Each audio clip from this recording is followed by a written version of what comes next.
Good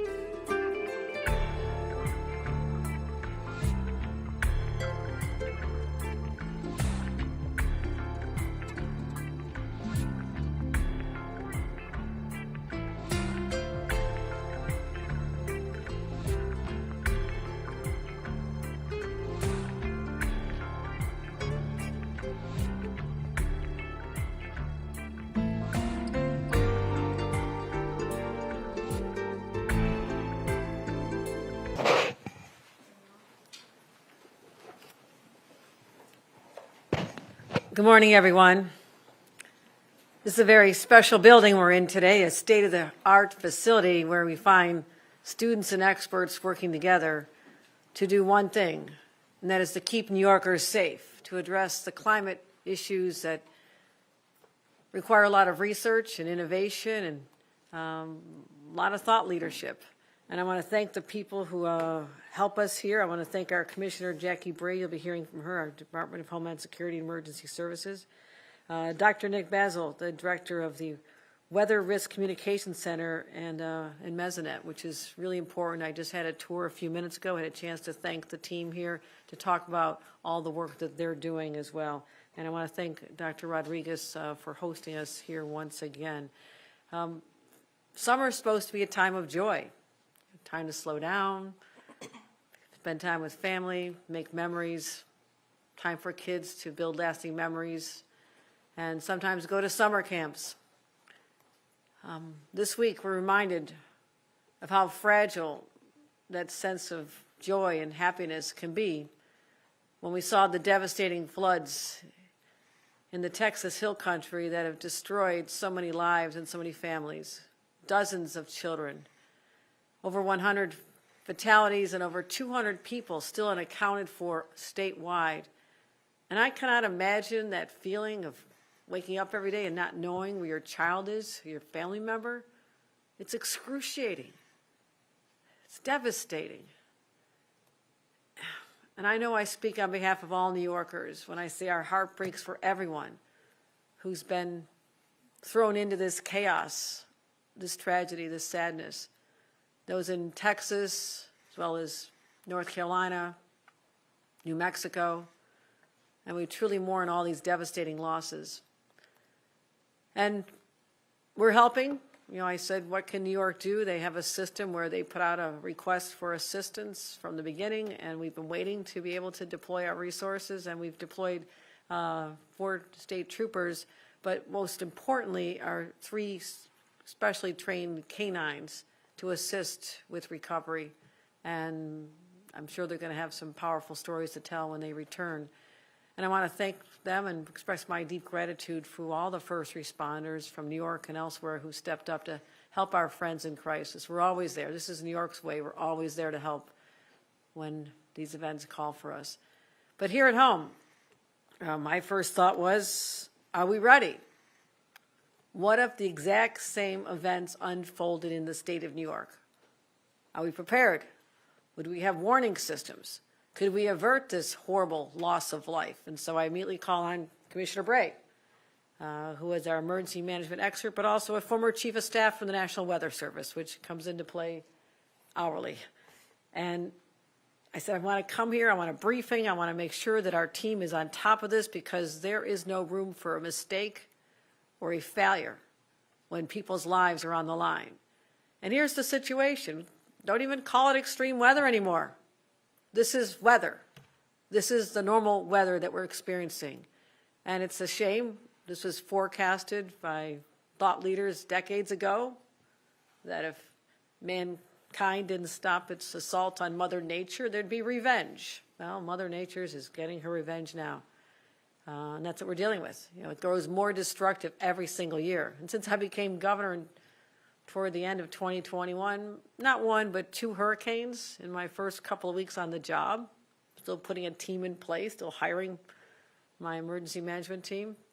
The 2 hurricanes, snowstorms of an epic scale, historic scale of snowstorms and deadly storms like we witnessed in Buffalo a few years ago. An earthquake in New York City, extreme drought, record-breaking heat, 20 brush fires, wildfires. We never had wildfires in the state of New York. And guess how many tornadoes we've had? 37 tornadoes in the last 18 months. That was more than all of Tornado Alley combined. And we've already had 5 this year, including just this past week. In the town of Phelps, I called the supervisor. We deployed people, and a number of homes had their roofs blown off. So we're not here to alarm people, but we need to be vigilant. And I want people to know about our preparation and what response system we have in place here. And right now, for New York, there's no active weather warnings in effect, so this is not what this purpose is. But I'm not waiting until tragedy strikes to make sure New Yorkers are reassured of how we're managing this. First of all, we invest. We invest enormous dollars ahead of time. We also spend time, and I met the people who do this. They track every possible storm, whether it's a raindrop coming down, whether it's a flash flood, whether it's a tornado, hopefully more rare, whether it's thunderstorms. They track them, and we take them very seriously. And we rely on the best science and the best people, starting right here at UAlbany's building, the E-Tech building that we're in. This is home to the state's Weather Risk Communications Center. It's a big word, big sentence. I was here with Al Roker when we first opened. He was so impressed with this place. There's nothing like this in the country. When you walk in these doors, you think, oh, of course, it's a nice building. They're doing some work here. Doesn't matter. It matters, and nobody else takes this as seriously in the entire country as we do in the state of New York, and I'm proud of that. We also have the National Weather Services offices here. We're across the street from the state's Emergency Operations Center. When there's a crisis, all these systems coordinate together. That's the beauty of this. And we have the first partnership of its kind funded by the state of New York, bringing together top meteorologists, atmospheric scientists, social scientists, and emergency managers to deliver real-time information. That is everything. Everything relies on timeliness, the speed you get it to them before and after the storms. And so we track this and make sure that our state and local decision makers have everything they need. And so this center is designed to take federal forecasts and make sure that people on the ground understand them. But this is really critical that we invest. So invest, what does that mean? It means money. You know what just happened this week? Just this week, this center was told they're losing $3 million to do their work. Thank you, Washington, D.C. The same week people's lives are being lost because of catastrophic storms, you tell us that we just lost $3 million. FEMA, we've lost money. FEMA has lost a lot of money across the country. Hundreds of meteorologists have lost their jobs across the country, and so many other key programs. And so what I was talking about is the Department of Homeland Security. They canceled a $3 million grant to the Mesonet researchers right here at UAlbany. This grant was awarded 2 years ago. Develop emergency management tools using data from the statewide system, and a loss of about 12 positions. 12 people that are saving lives with their work here today will not be able to stay because the federal government has different priorities, obviously, right? We know what they are. Making sure that the wealthiest in the nation have tax cuts. That's why this program is being cut. So while the president is de-investing in the safety of Americans, we are investing. 15 months ago, we expanded the Office of Emergency Management. We doubled our field staff. We committed $15 million to help localities. And I come out of local government. You hear me say this all the time. How important it is that our localities have what they need as well, because that's where the action happens. And make sure there's flood barriers and high flow pumps and generators. I mean, the generator is the most precious device in any kind of storm. And those preparations mean the difference between a disaster and withstanding a disaster and resilience. So we made grants available last year. Last year I toured a lot of the flooded areas, and I knew what people needed. They needed grants. They needed money to help rebuild their homes. And we committed $11 million in emergency services. This year, another $3.5 million to rehabilitate homes that are being destroyed by tornadoes. Guess what, my friends? We never had to worry about rebuilding homes after tornadoes because we didn't get them. They were such a rarity. And now it's becoming another fact of life in New York that we have tornadoes and have to help communities rebuild. And yesterday I announced a $21 million program in flood protection projects in the southern tier. Floods, they were devastating. You know, I stood with a family on the shoreline and watched their home literally sinking into the river, and they knew that that house that they had built, this young couple built it with their own hands when we talked to them. And I was crying. I mean, they're just like, this is everything. We saved all of our money for to build this house. You know, his dad helped build, his mom helped build, everybody, it was a whole family pride to build their home, and it was gone. So we announced more money to help in those areas as well. So I'm setting the course. I mean, I'm not blind to the fact that this is what is going to be our daily existence, our regular existence, and there'll be more extreme weather events to come in the future. But our state budget has to build on this, and we're continuing our work with climate-smart communities, helping communities adapt to climate change, and that's why we have a $40 million Resilient and Ready program. In May, we introduced the 333-111. This is our real-time emergency system. Anyone in the state of New York can now text the name of their county or borough to 333-111, 4 ones, and get critical responses to their questions. So we're going to continue piloting these programs, make sure that people have what they need. Our tabletop exercises, I participated in a number of them, what it looks like when you have all the professionals around a room. It's very impressive. And I sit there, and they bring data to me based on a scenario that is often based in facts from elsewhere, and how they tell me how they respond to it, and I have to answer questions on how I want actions taken. So in light of these tragedies, I've asked my team to tabletop exactly what happened in Texas. I want that played out here with my professionals. I want the answer on how we would have dealt with that. What would have made the difference? Anything we could have done? Any lessons learned? Because that perhaps is the only positive takeaway from that kind of tragedy, is that others can learn and make sure that tragedy is averted in the future. So basically it's all about protecting people, all about protecting New Yorkers, their lives, their families, their homes, and whether it's the wildfires or hurricanes or heat waves or flash floods, our mission is the same, keeping people safe. And how we do that? We act before it's too late, and to make sure that no family ever has to endure what we have seen unfold on television this past week. With that, I want to turn it over to Commissioner Bray, and who'll share how the state is responding to disasters and how families can be prepared as well. Commissioner Bray. Thank you, Governor, and thank you not only for joining us here today, but for your leadership over the last 3 years when it comes to preparedness and response to disasters.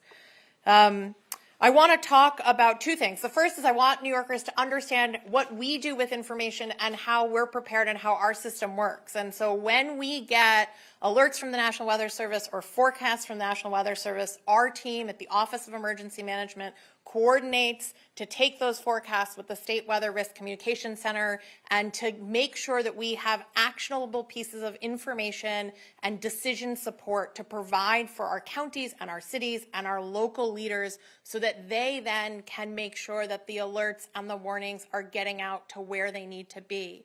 It is our job to support our localities, to support our counties, to make sure that they've got the information they need, and not only that they have that information, but they're making decisions to save lives, to save property. I also want to talk about what New Yorkers can do to prepare. So the first thing I want to say is that every single one of us on our phones has an ability to receive emergency alerts. When you get your phone, it comes already selected on. Many people turn it off. It's really important to keep it on. So if you go into your settings and you go to your notifications and you scroll down to the bottom of notifications, you can make sure that your emergency alerts are set to on. I show up after storms all the time and people will say, I didn't get an alert, and I will grab their phone and I will open it and I will go to settings and notifications and scroll to the bottom, and they've turned it off. And so I want New Yorkers, turn it back on. Sometimes it might mean that you get an Amber Alert, right, that isn't anywhere near you and you feel like it's not related to you. But it's really important that when an emergency hits, we are able to reach you. So grab your phone, go to your settings, go to your notifications, turn emergency alerts on. And that's our first key, is stay alert, right? Make sure your phone notifications are on. Sign up for our notification system by texting your county or your borough to 333-111. make sure you're tuned in to your radio or your apps or your TV when weather is going on, including if you're going on vacation, right? If you're going somewhere, check the weather before you go. That's number one, stay alert. Number two is to be prepared. That often means for folks to have a go bag, have an emergency preparedness kit. Here in the state of New York, we host dozens, hundreds of citizen preparedness core classes throughout the state. It's about a 90-minute program. You can sign up in your local jurisdiction. We teach you what you need to know to keep yourself and your community safe, and we also give you a pre-stocked emergency go bag. So if you want to sign up, you can go to our website, dhses.ny.gov, to sign up for a Citizens Preparedness Corps locally. Even if you don't sign up, have a go bag, right? Know where you need to grab extra water, extra food, your medication, your pet's food, flashlights, things like that. And then finally, make a plan. If you got an alert in the middle of the night and it said, get to higher ground, do you know which way you're going out of your apartment, which way you're going out of your house, and where you're going? For me, about 20 yards, 30 yards out my front door is a creek that floods all the time, right? So I know if I got that alert, if I got that message, I'm going out my back door and up my hill. But it takes a second to think about that. Think about that now. Stay alert, be prepared, make a plan. And finally, I just really quickly want to address what's happening to our federal partners. Emergency management across this country has been, for decades, a partnership between localities and states and the federal government. Whether it's FEMA or it's the National Weather Service, we rely on the federal government for information, for intelligence, and for resources to prepare for events and to then help communities recover from events. It is exactly the wrong time to disinvest in these types of programs. We at the state of New York take emergency management incredibly seriously. We invest in emergency management, but we cannot do it alone. We need our federal partners to continue to invest. Right now, the Department of Homeland Security federally it has not released over $2 billion worth of grants to states and counties and cities that are intended to help people prepare, including about $350 million of grants that are specifically for emergency management preparedness, including about $15 million that usually comes to New York State for emergency management, over half of which goes out to our counties and our cities to help them be ready. It's just the wrong time to stop making these investments, and we need our federal partners to be partners like they've been for decades.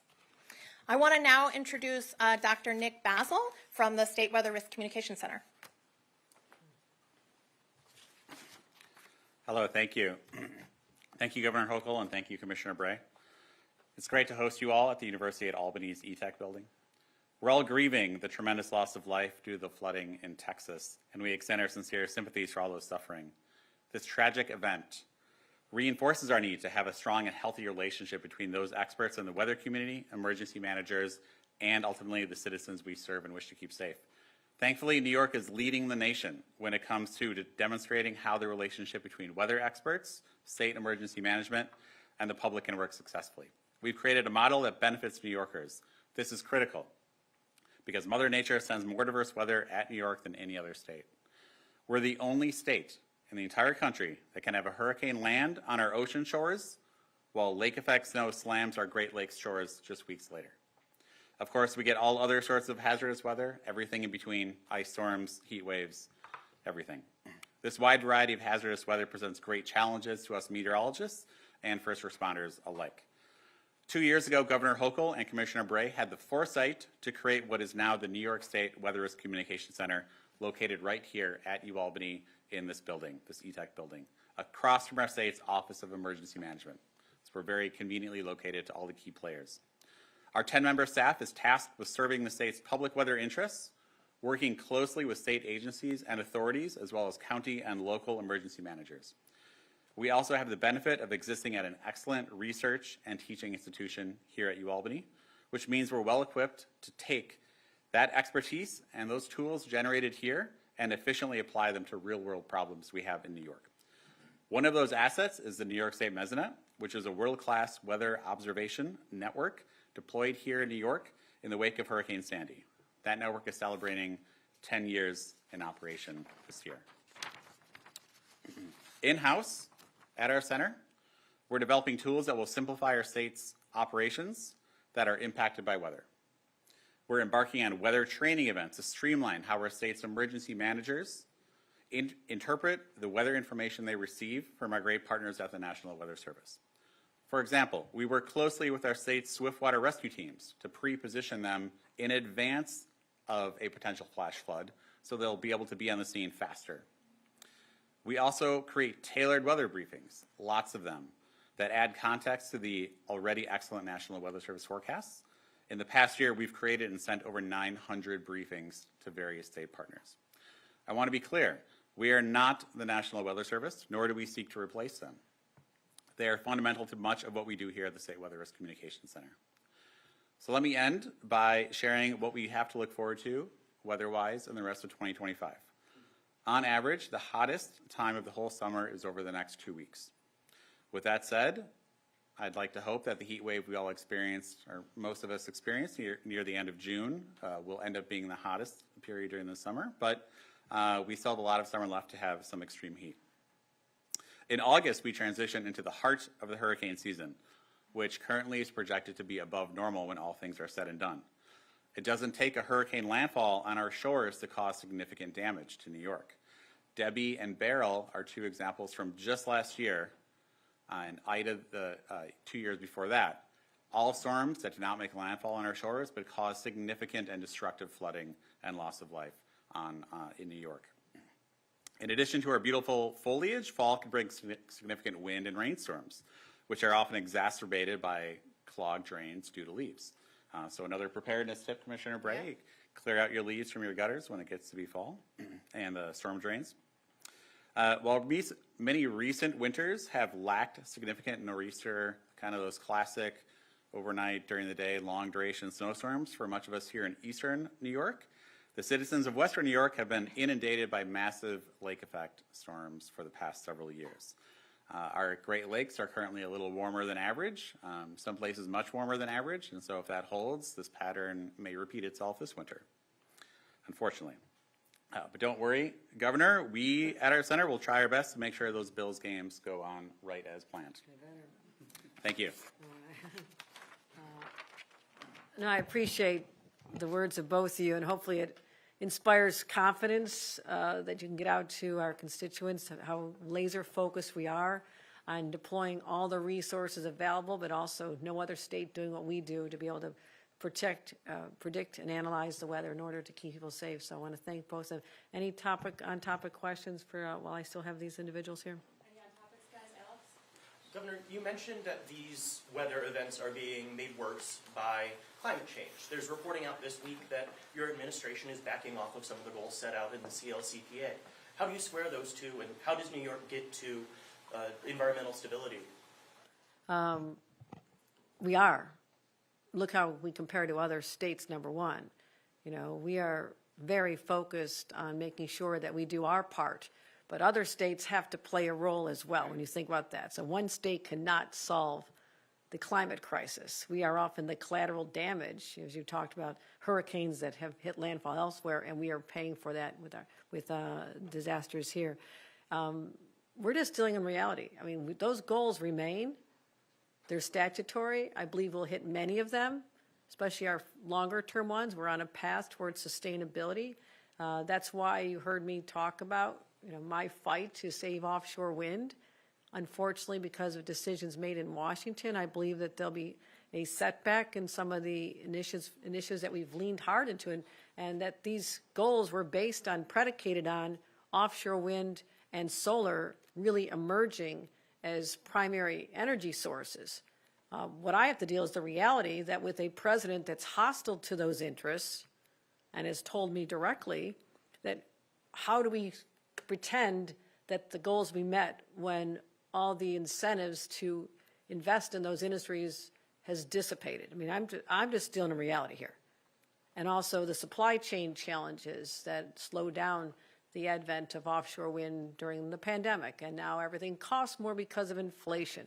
And we have tariffs, so we're at war with the countries that provide the steel and the materials for turbines. So I'm a very pragmatic person, but I'm not giving up on the aspirations of ensuring that we meet these goals. It just will not be on the immediate time frame because of factors outside our control. You talked about Jason, sorry, Jason.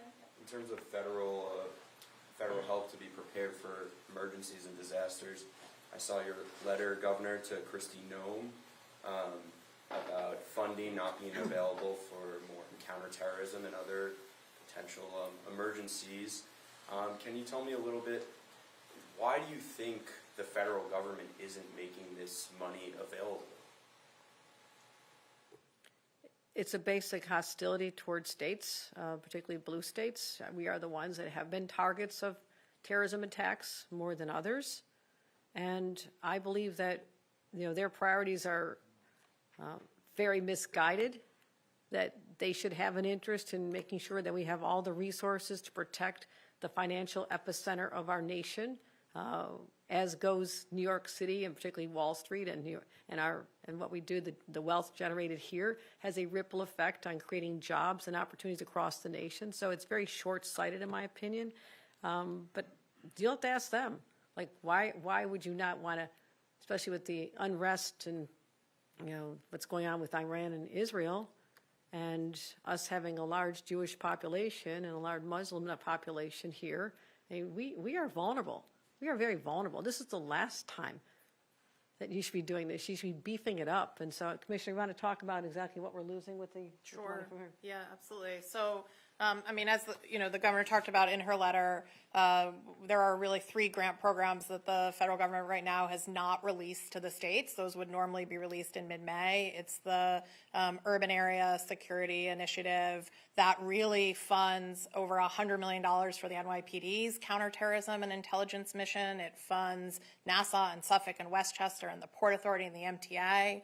It's the state Homeland Security Grant Program. That program funds bomb squads and tactical teams all across the state of New York. And then it's the Emergency Management Grant Program, which funds, really, it funds our ability. It doesn't fund, like, for us, it's not funding the people, right? That the governor is sustaining. It's funding the training and the equipment that those people use. And so it's about $2.3 billion nationally. It's about 300, give or take, million in New York State. I am hopeful. I still want to believe that the federal government will do the right thing here and release these grants and release them quickly. But it certainly is incredibly concerning for people in my job across the whole country, the fact that we may not have the partnerships to rely on. You said blue states. Are you saying that this might be an intentional No, I'm effort? just saying that blue states, like a place like New York, we are at more of a risk of a terrorism attack because of the reasons I outlined, but also precedent, 9/11, anyone? So we are reliant on that money more than other states. And so when that money stops, they're hurting a state like New York. And again, there's politics behind everything they're doing. Okay, there is politics behind everything they're doing. They're talking, why is California still waiting for FEMA dollars longer than other states that have had disasters months later when so much of California was devastated by those horrible, horrible fires? So you be the judge. Look at the facts. Tell me the states that are getting assistance and those that aren't. It's pretty obvious. Jimmy, did you have another one? Yeah, Governor, you talked about the State Weather Risk Communication Center. Can you connect that to what happened in Texas? I mean, what would that allow the state of New York to do that maybe didn't happen in Texas? That's exactly what I'm asking. That's why I'm here today. That's why I directed that there be a tabletop exercise using all the data of the circumstances that happened in Texas. And my question is, with all the resources we have here, is there something we would have done differently? And if not, make sure we do. We are prepared. And it's all about how you react to circumstances. You can ignore that or just say, well, that was another state. I'm a different kind of leader. I'm saying, come on, team. We've got a lot invested here. We have a lot of talented people, a lot of expertise. How do we make sure that fate never befalls people in our own state? Anything you want to add to that? Yeah, so I would, thank you, ma'am, absolutely. I would say two things. The first thing is it's really clear that you have to invest ahead of time, right? If you have 2 hours, 3 hours in the middle of the night notice on a catastrophic flash flood, there are only limited things that you're going to be able to do. And so one of the things the State Weather Risk Communication Center will help us do, has helped us do, is really understand where are we particularly vulnerable and what do we have to do to reduce those vulnerabilities, to mitigate those vulnerabilities. They'll continue to do that. They're going to look, along with our Division of Environmental Conservation, at all of our watersheds, all of the flash flood potential, to make sure that we understand who has warning systems, who doesn't have warning systems, how do we invest early. That's so clear that the last 3 hours is not when you want to be worried about what you didn't invest in, right? And then the second thing is that when you have either short notice events or no notice events or rapidly developing events, you rely on your local emergency managers and your local first responders. And so we need to be able as a state, and this center is helping us train all of them to know what to do, to know how to take action. We have read all of the emergency warnings that have come out, right? I think so many of us around the country spent a lot of time over the last several days reading all of those and asking ourselves. I've asked myself, if I saw that at 1:14 in the morning, what would I have done? And part of what the State Weather Risk Communication Center helps us do is be able to understand those warnings ahead of time so that when we see them in the middle of the night, we know exactly what to do with them.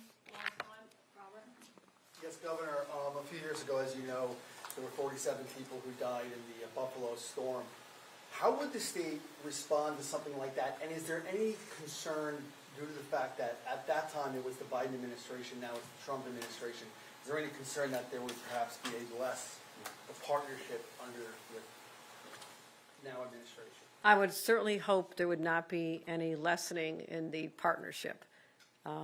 We have a photo of me on the phone with President Biden with a snowstorm behind me, calling him and asking for assistance.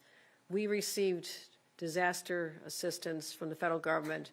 I think it was the quickest yes answer that any request has ever received in the history of the country. And whatever it was, it normally takes considerable time. I don't know what the normal length of time is, but you recall we got the answer like almost immediately. And so resources started coming very quickly.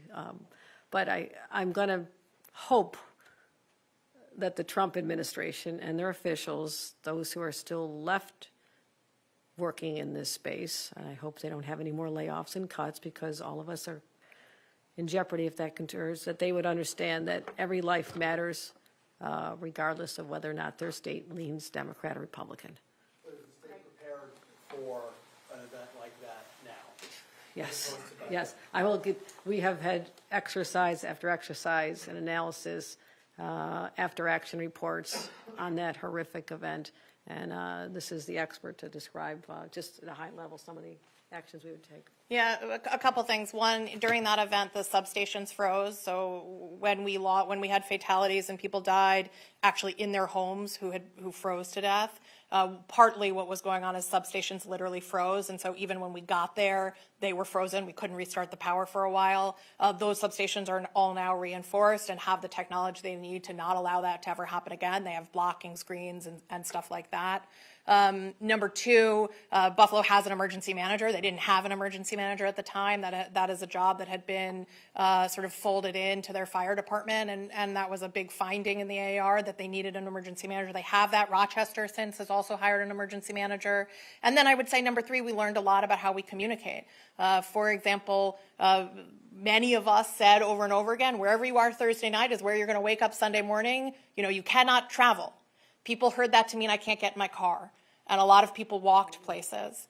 And we have adjusted our language, right? Do not leave your home. It is, you can be blinded by the snow and not be able to make it 2 blocks sort of thing. And so there's a lot of stuff that we've learned that we've now integrated into what we do. All right, guys, thanks. We'll move to some off topics, but if you could give us a minute to excuse our guests here All right, and thank you. all of our staff have an alternate.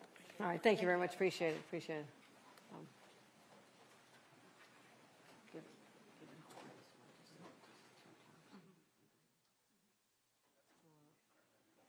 I have an off But you can all take note of this map behind me, which shows all the weather disasters that we've experienced. These are our tornadoes. These are our fires. That's the trajectory of Tropical Storm Debbie. This is very cold records, very high records. So I've had to become the master of disasters as governor of the state. As you said, more diverse weather events than any state. I don't know that we'll expect a tsunami, but short of that, we've seen it all. All right, we took quite a few on topics, we'll just do a couple off topics.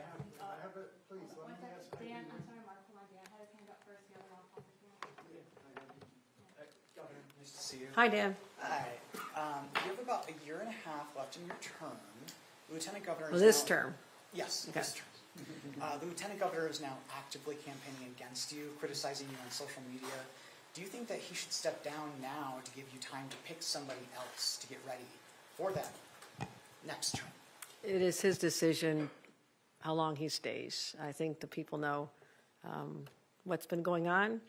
I continue to be laser focused on serving the people of New York, even though I'm, in a sense, short-staffed by not having a partner who's out there as an ally. But we're managing quite well. Nick, go ahead.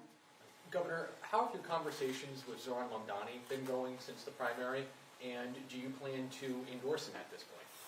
No, I told him, I'm going to be having more conversations. They were very productive. I commended him on the extraordinary effort of his campaign and how he inspired, thousands of young people that have not participated in the electoral process before. I've always wanted that. I'm old enough to remember at a time when you had to be 21 to vote. And members of my family, older members of my family, were being sent to fight in a draft in Vietnam at 18, but not able to have a beer or to vote for president. So I think it's about time that young people understand how important elections are, and I think that energy was important. We have a lot of common interests. We've talked, and I've seen him reinforce on his social media my efforts on affordability.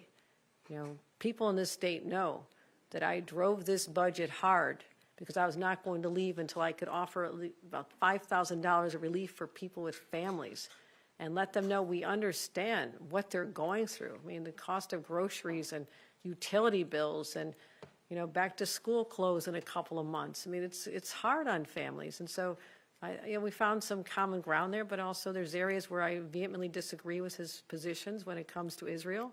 I conveyed that the Jewish people in New York feel very insecure, and there need to be a lot of healing done. That has to happen, as well as the business community that is concerned, about, what will happen with the police department. Everybody's concerned what will happen to the policing of the city, what will happen with, the environment for businesses. So conversations are important. I mean, I talk to everybody, and I think that's a start, but I don't know the outcome. None of us have a crystal ball to know what's going to happen in November, but I will stand by what I've said, because you've asked me since the beginning of this past year, what will I do if certain people are elected to be mayor of New York? And my position is the same. I will work hard with whomever the voters want and guide them in a direction where they understand that the state has enormous power, but also I will not work against the success of the city of New York. I need New York City to be overwhelmingly successful on all fronts: safety, affordability, and just a general attitude that that the good days still lie ahead. And that's where I'm going to focus on, regardless who the next mayor is. Can I, please? Governor, curious about your press secretary recently resigned after being accused of sexual harassment, and also reporting came out that he was previously investigated for abusing, berating other employees. Just curious why you would have kept someone like that in your administration and broken your promise to change the culture of Albany. No, I think what you're misunderstanding is that the culture was changed. The system worked. When there was issues that rose to the level of needing attention, that's exactly how this worked. That the environment was changed where people felt comfortable to come forward. That is a new dynamic in this city, if you've not understanding what I'm referring to. People came forward because they had been trained, People are, required to be reporters when something comes to their attention. I require that there be, in-person training so you can't scroll through on your computer and pretend you're done with your training. So I was intensely focused on changing people's understanding of what constitutes the right workforce. And we have the strongest workforce protections. And it's very clear there's no tolerance for misconduct in my administration. So I'm not going to speak on specifics, but when things are investigated initially and determined that, certain things happen but not necessarily removal, okay, and things change for the better, and then something else happens that's as the likes of what arose a couple weeks ago, swift action was taken. So I would actually expect a different analysis from the press on how we have handled this versus what you witnessed probably over decades here in Albany. So I'm proud of that. And we're going to make sure that we still continue to focus on the training, the understanding that there cannot be an environment where people do not feel comfortable in the workplace. And certain things actually happen outside the workplace, way outside the workplace. Also, Governor, I'm curious, are you going to call the legislature back to address the budget gaps from Washington? I've had a lot of conversations with the leadership on what to do. We still have, this is the reconciliation, we still have the president's budget in the fall to deal with as well. So we don't have clear line of sight. We do have some indication that we're going to be short about $750 million in this year based on our previous budgeting. Again, we could not have foreseen that at the time the budget was done. And I've directed my budget director, Blake Washington, who many of you spoke to yesterday, and I met yesterday with my budget team, to first of all look internally. Let's look at our agencies, let's look at our efficiencies. I mean, what savings can we find to try to address that shortfall? And the other changes, because of the little longer runway for the changes to take effect, we have next year's budget to take a hard look. But listen, I'm ready to have the conversations, but I'm just going to be not saying right now whether I think a special session is necessary, because I don't have the clear picture until the fall budget is done. We can take. I don't think you recall that. Can I thank you, Governor? I appreciate that. My condolences on your loss in the press room. Anyway, this is what's called a tallis bag. I write for several Jewish weeklies. So this is a tallis that goes in the front pocket. On the side pocket, this is being marketed for a concealed carry gun. And what do you think about congregants who might have this to bring into a synagogue to with a concealed carry gun to defend themselves if someone, like in Tree of Life in Pennsylvania, Pittsburgh, if something like that would happen in New York? What's your reaction? This is my first time seeing this, but my first reaction is you can also have a shooter hide a weapon very easily walking into a synagogue, which would give me even more concern.